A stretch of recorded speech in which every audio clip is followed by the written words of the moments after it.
ამ დღეებში აფხაზეთიდან იძულებით გადაადგილებულთა ერთმა ნაწილმა ხმაურიანი აქციით მიიპყრო საზოგადოების ყურადღება. უბინაო დევნილებმა თბილისში თემქის დასახლებაში ყოფილი ინდუსტრიული ტექნიკუმის უფუნქციო შენობაში შესვლა სცადეს. მათი ეს ქმედება ვერ განხორციელდა, რადგან ობიექტი გაძლიერებული დაცვის ქვეშ დახვდათ. წინა პერიოდებში კარავი მქონდა გახსნილი 7 თვე ჯექი. აგერ არიან ჩემი ქალები. მე იქიდან საპატრიარქოში შევედით.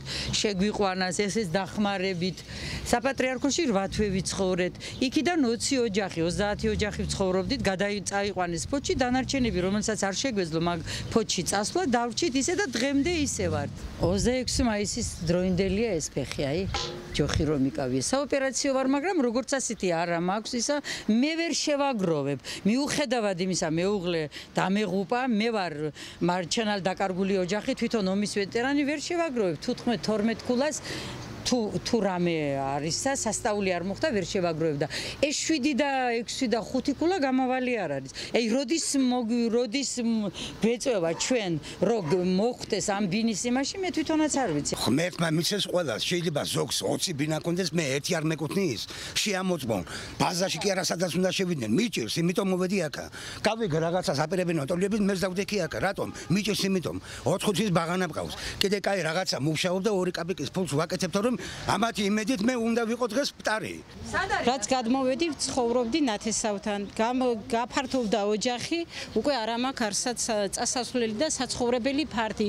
იძულებული ვარ სადმე შევიჭრათ. იმიტომ რომ არ გვაქცევენ არავინ ყურადღებას. დავწერე აპლიკაცია, 3 ქულა მომანიჭდეს. როდის იქნება 3 ქულა? ალბათ სიცოცხლის ბოლომდე უნდა ველოდო და იძულებულები ვართ რომ შევიჭრათ და გეგმავთ აქციებს. აქციას წინ უსწრებდა დევნილების მიერ სხვადასხვა ინსტანციაში გაგზავნილი განცხადებები, მათ შორის საქართველოს პრემიერ-მინისტრის, პრეზიდენტის, პარლამენტის თავმჯდომარის, ეკონომიკისა და მდგრადი განვითარების, ოკუპირებული ტერიტორიებიდან იძულებით გადაადგილებულ პირთა, განსახლებისა და ლტოლვილთა მინისტრების, სახალხო დამცველის და მთელი რიგ არასამთავრობო ორგანიზაციების სახელზე. განცხადებაში ნათქვამი იყო, რომ ვინაიდან მათ არ აქვთ საცხოვრებელი ბინები, იძულებულნი არიან შესახნან აღნიშნულ ფარდში, რომელიც მათი თქმით ამ დრომდე იყო ეკონომიკისა და მდგრადი განვითარების სამინისტროს ბალანსზე.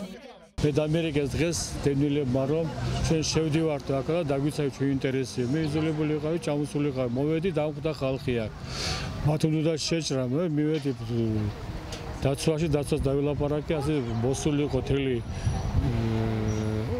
ათეული კაცი პოლიციელების და მოახსენეს შემდეგი რომ არის ხალხი შეკრებილი ასეთი, რო არ იყოს რამე შემთხვევა რა ურთე დაჯახებისა ამ სიტუაციაში ხალხი უნდა შემოსვლა და რა ვქნათ. მოვიდა ტოლთა სამინისტროდან წარმოადგენელი, ჩაიწერა მონაცემები, წაიღო ეს მონაცემები. მივედით მე როგორც არასამთავრობო ორგანიზაციის წარმომადგენელი ერთ-ერთი და ჩემთან ერთად კიდე კოლეგები მივედით და გავესაუბრეთ და მათ გითხრეს რომ ეგ მათი დღემდე იყო ეკონომიკის სამინისტროს ბალანსზე, მაგრამ დღევანდელ დღეს გადავიდა როგორც მათი ნათქვამი იყო რა ქვია განათლების სამინისტროს ბალანსზე და დაიწყეს დღეს რემონტი ამ შენობაში და არ ვიცი რატომღაც დღეს ხალხსა გადაწყვეტილი ის რომ როგორც 2011 წელს იყო კარვის დადგმა სამინისტროს წინ, იგივე შეიძლება მიმართოს ხალხმა, იქიდან გამომდინარე რომ ცხოვრობს ეს ხალხი გაუსაზრლის პირობებში. როგორც აქციის წარმომადგენლები აღნიშნავდნენ, მათ შორის არიან შეზღუდული შესაძლებლობის პირები, ომის ვეტერანები და ავადმყოფები. ეს ის კატეგორია, რომლებიც დევნილთა სამინისტროს მიერ შემუშავებული აპლიკაციის შედეგად აღებული ქულებით ვერ ეკმაყოფილებენ იმ პირობებს, რომ მოხვდნენ 2015 წლისთვის გასანაწილებელ ბინებში. აქციის წარმომადგენლები მეორე დღეს შეხვდნენ საქართველოს ოკუპირებული ტერიტორიებიდან იძულებით გადაადგილებულ პირთა, განსახლებისა და ლტოლვილთა სამინისტროს წარმომადგენელს და გადასცეს მათი სიები. სამინისტროს დევნილთა საკითხების დეპარტამენტის ხელმძღვანელმა მურად აბლოთიამ ცალსახად განაცხადა, რომ შენობა ირიცხება საქართველოს განათლებისა და მეცნიერების სამინისტროს ბალანსზე და იქ უკვე სარემონტო სამუშაოები მიმდინარეობს.